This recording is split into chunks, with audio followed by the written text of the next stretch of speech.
The honor of my lifetime to represent Hoosiers here in the U.S. Senate. When I said I was going to do this back in 2017, didn't have much of a political legacy, to leave my business that I had spent 37 years running, and that I wanted to run for the U.S. Senate. Everybody said, fool's errand, couldn't be done. But there were a lot of Hoosiers wanting the system to be shaken up a little bit. And when I interpreted, I think, what politics was doing back in 15 and 16, I crafted that unusual idea that it could be done even when you've made most of your life in the trenches in the real world. I was told when I got here, freshman senators are not to be heard, maybe seen, sit back, learn the ropes. Well, that wasn't going to work for me because I had already put myself into a corner because I said I wouldn't do it more than 2 terms. That's unusual. Everyone says it. They get amnesia, and then you know the rest of the story. I've been so proud of what we've done here in these 6 years, what we've done for Hoosiers, and when I tell you about some of the things that can be done, I think you're going to be amazed.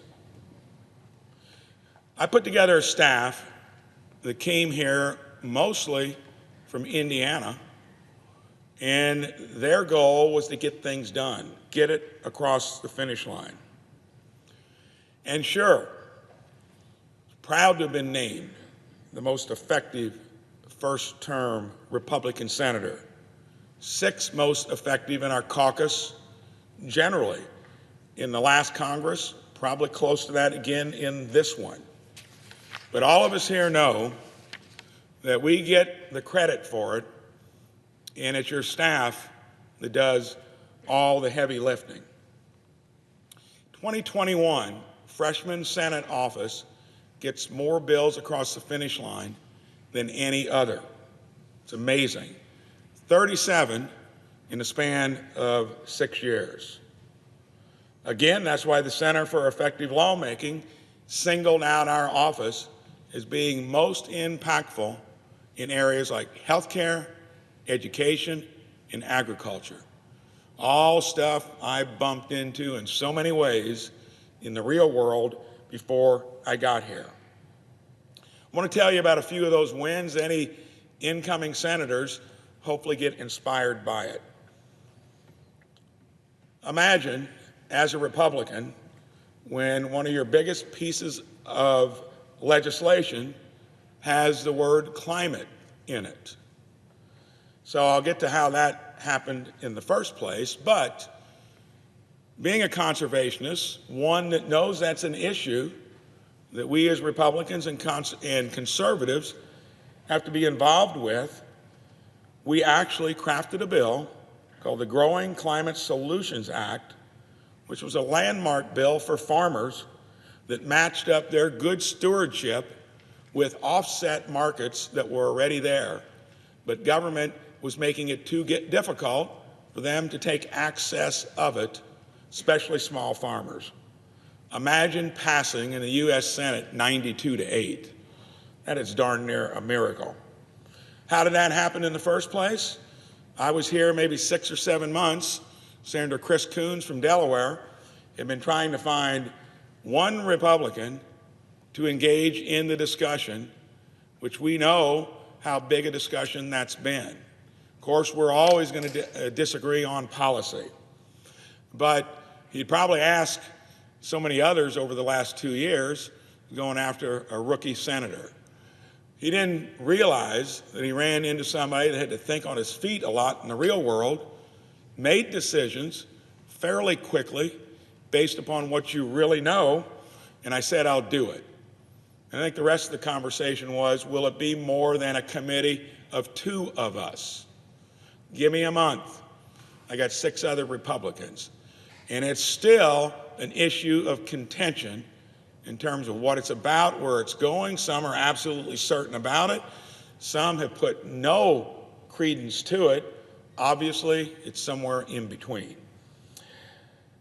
That, to me, was the first moment being here after just 6 months that said, if you do certain things, think out of the box, you can get a lot done. And that has probably put me in front of more discussions now that energy is the biggest issue at the state level.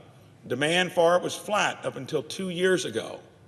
And now in Indiana, one of the best places to have a business, all the data centers want to come there. And we only produce 20 gigawatts of electricity. Each one of them needs 1 gigawatt. And what's going to be the right mix between baseload, intermittent, green, traditional? I intend to have Indiana at the leading front of that discussion. Veterans. That's an issue in many different ways. Those that serve our country still have trouble getting basic benefits, especially as it relates here in the federal government where most of them come from. They told us back home in Indiana that to get claims information through the mail or driving to a regional location was clumsy, even through the mail, logistically impossible when you had to travel sometimes 2 hours to get basic checkup. That was a real burden for disabled veterans. We wrote the Wounded Warriors Access Act to streamline the claims process with an online tool signed into law last year. I came here most proud of fixing healthcare back in my own business in 2008. Small business, for half of the time I was there, over 37 years, 20 employees or so. By 2008, we'd grown to 300 employees. You can't imagine how sick and tired I was of hearing how lucky I was. It's only going up 5 to 10% this year. Well, after hearing that for about 9 years, I got involved in the HR meeting back in 2008. Here was the first question I asked of the insurance company. Since we had hardly any claims, what profit margin did you make on our plan? I was thinking 10, 15%. They were honest, 25%. Turned to the agent. What was your commission? 7%. We were stroking $1 million check back then. Do the math. That wasn't going to work for me. I said, what can we do to fix it? I said, well, you could maybe self-insure. I said, you didn't tell us that last year. And I did that. And self-insured and made it a cost center. But then the critical question was, we need to all start asking these kinds of questions. How do you really lower costs and make Hoosiers and Americans healthier? They said we got a broken system that's built upon expensive remediation. Sounded a little abstract. So I said, let's flesh that out a little bit. Well, you got your deductible. I had to raise that each year to moderate increases, change underwriters every 3 years. That was a pain in the rear. So they said, if you really push wellness and prevention, it'll be the start of how you lower healthcare costs. And then they said something that really surprised me.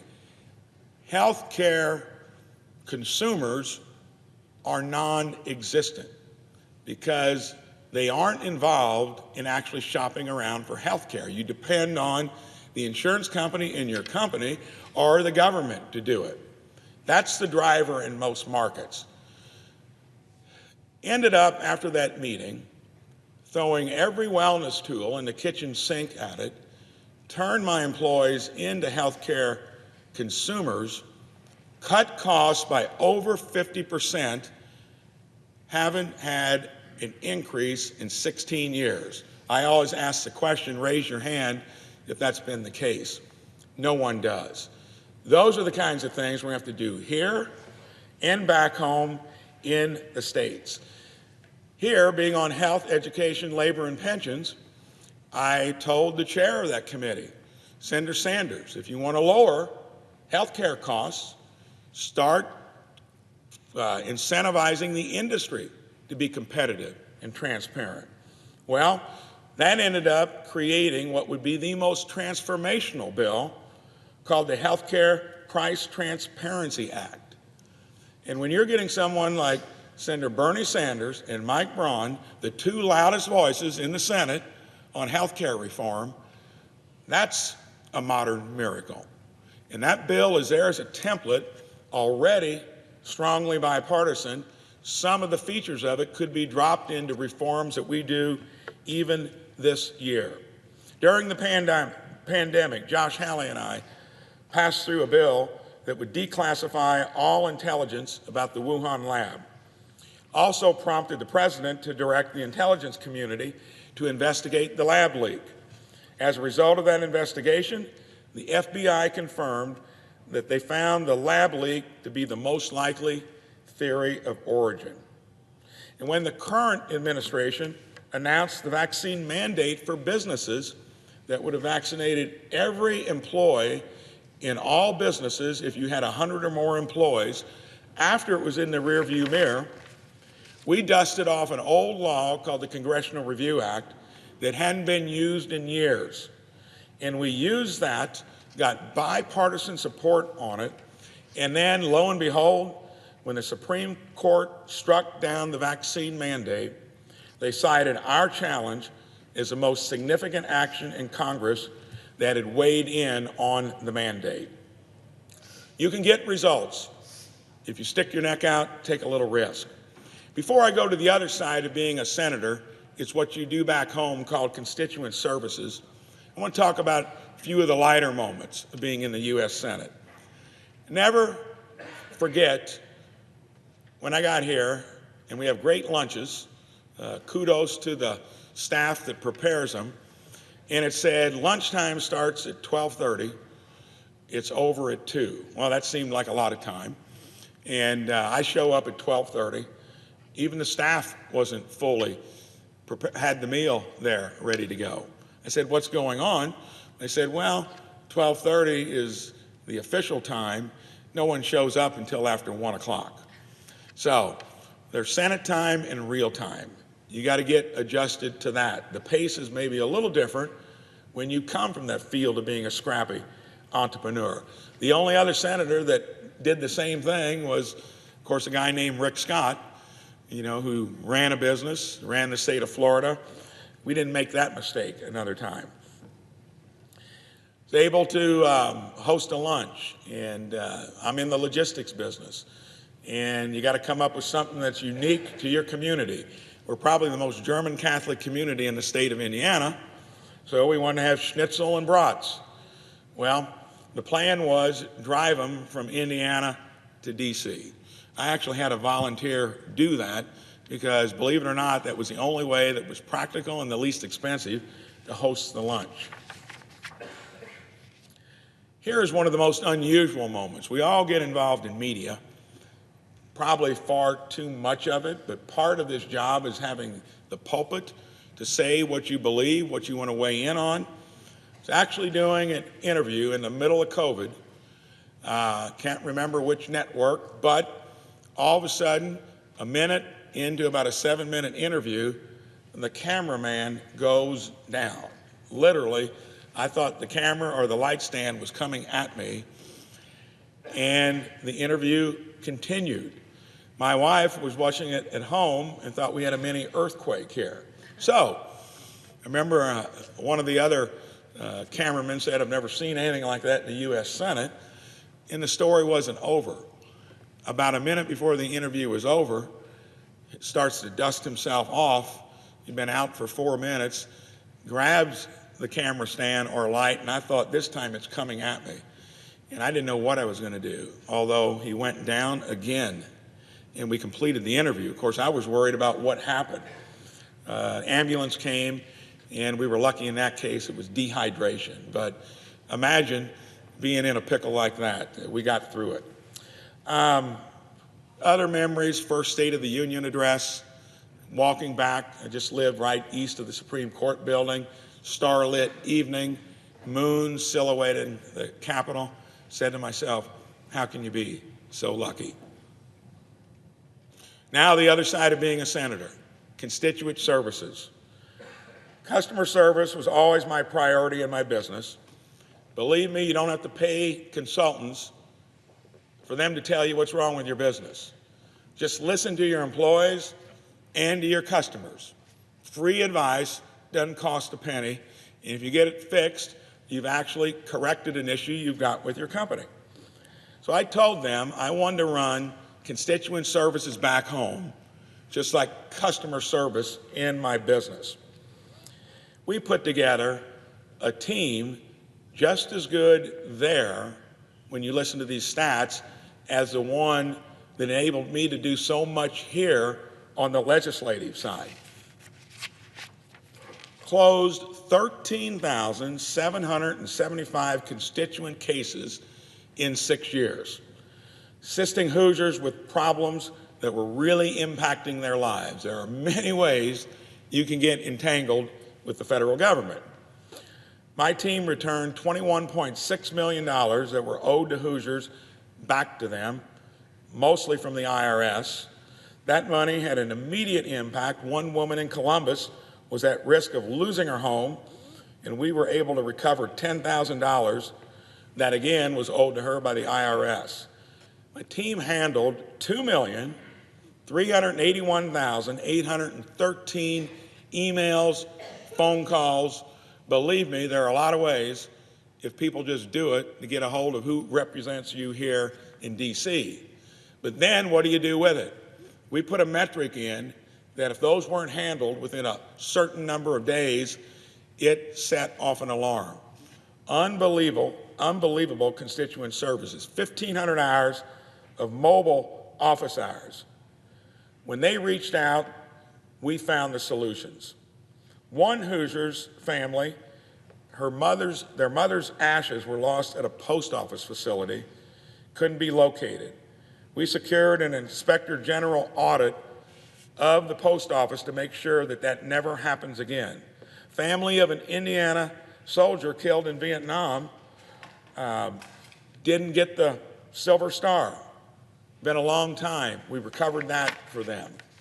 My team cut through the red tape and delivered that medal to its family. It had been 50 years they were trying.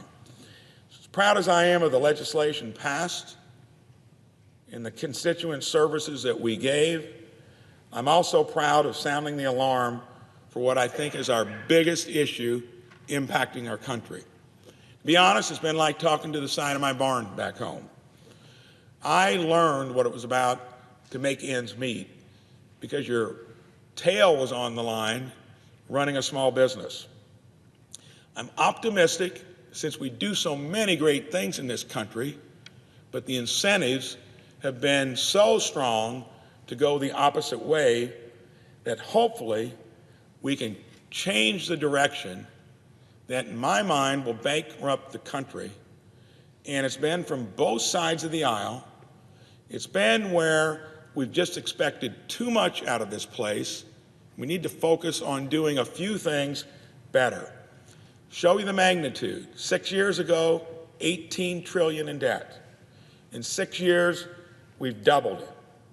We borrow $1 trillion every 6 months, and that's the interest that we pay on our debt now every 6 months as well. We actually borrow $2 trillion a year. This spending spree has had a real effect on the American people. We've got inflation, rising interest rates, and a projected debt that's going to be $56 trillion in 10 years. Any of you good at math, that gets geometrically more difficult to get out of that hole being dug that deep. I had a business, first 17 years, where the office was in a mobile home, got introduced out here, had his office in a double wide. I said it was a used single wide. That was my first and only opportunity of doing what I wanted to do. Well, the overhead was so low, you almost had to stoop to get in the door, figuratively speaking, but I learned a lot of valuable lessons. In the real world, you got to live within your means. Borrowing money from our kids and grandkids is not a business plan that's going to work. How do we turn things around? The best thing, we are not flying blind here. There's an instruction manual. It's called the Constitution, especially the 10th Amendment. As the federal government has struggled, the states have been a laboratory for how you fix things. That's where the innovation is going to come from in the next decade. And I'm so excited to lead that charge back home in Indiana. It was so hard to get here in the first place. The question I get asked most, why wouldn't you stay? Well, I kind of explained that a little bit earlier, that I believe in term limits, and it was an either-or choice. Either run for governor or serve another term here. I'm not going to lose sight of what I've been a part of. But I do feel I've made the right choice. And on this entire journey, couldn't have done it without my life partner, Maureen, married 48 years ago. Never get that number wrong, even if it's off by a year. At our wedding, I'll never forget, everyone, as they passed me and got to her, I was trying to listen if anyone said that she was lucky, because I was first, and everyone, without exception, said how lucky I was. Well, I just couldn't resist. After we got out of the line there at church, maybe later that evening, I said, "Dear, were there any people that told you you were lucky?" And in a very diplomatic way, she said there were a few. I've been blessed beyond all measure there. I've had a family that has been great. 3 of the 4 kids work in, run the business I ran for 37 years. 3 of my 7 grandkids are right up there. Michael, Kate, and Julia. Jason, one of my 4 kids. You know, I've been blessed beyond measure when you look at all of that. And then the thing I talk most often about is faith, family, and community. And in that broader scope, how we were so lucky to be dropped into a place called Jasper, Indiana, that to me is something you'll never figure out. I'm just thankful when I ended up having one of the best MBAs in the country and was headed to Wall Street, and we talked about, do we want to do it when we wanted to raise a family? I took the first entrepreneur's course there. She already wanted her own business. Didn't seem like Wall Street was going to work out. Well, we moved back home. Best job I could find, it was over an 80% pay cut. If we hadn't done that, almost certain wouldn't be here this afternoon doing a farewell speech in the U.S. Senate. I tour all 92 counties each year. I've offered open office hours, schedule into it on Fridays. Hoosiers, I'll be doing that as your next governor as well. Hoosiers are some of the most good-hearted, hardworking people in the world. And it's been my honor to serve you here. And to all my colleagues here in the Senate, thank you for your friendship and the honor of serving alongside you in this esteemed body, not to mention all the precious memories I'll take back to Indiana. And I'll part on this, because I've spent so much time sitting in that seat as the presiding officer at the most inconvenient time each week, Thursday afternoon from 3 to 6. Well, you're pretty well the lone soldier by then. You're going to get into wrap-up. Rick Scott was the only one that had poorer seniority than me. And I'll never forget, we were all interested in wrapping it up. Well, the first thing I did was figured out a way to where I'd only had to do it every other week. We took a little risk. It paid off, so I didn't have to do it every week. And then when I found there were some senators that liked to linger around a little later on Thursdays than maybe what they needed to, and one that did it every Thursday and had flexibility. And my friend, Senator Dan Sullivan, you need to tune in because he does the Alaskan of the Week. All I said was, Dan, could you move it up about an hour and a half? And he did, and that enabled me to get home late on a Thursday instead of a Friday. So I was even doing some entrepreneurial work right there. And you can ask anybody in the well now, we were all wanting to see that happen together. And finally, I tried to bust the dress code here by not wearing a tie. And there was a time or two where I barged in here without one and almost got tackled by Senator Lankford once, but I got in and out. But that's one thing I'm not going to change. I keep a tie in the cloakroom. And thank you again for keeping me dressed correctly when I need to be on the floor on occasions like this. Been quite a run. It'd be bittersweet to leave the place. And thank you all for the enjoyment I've had here. Madam President, I yield the floor.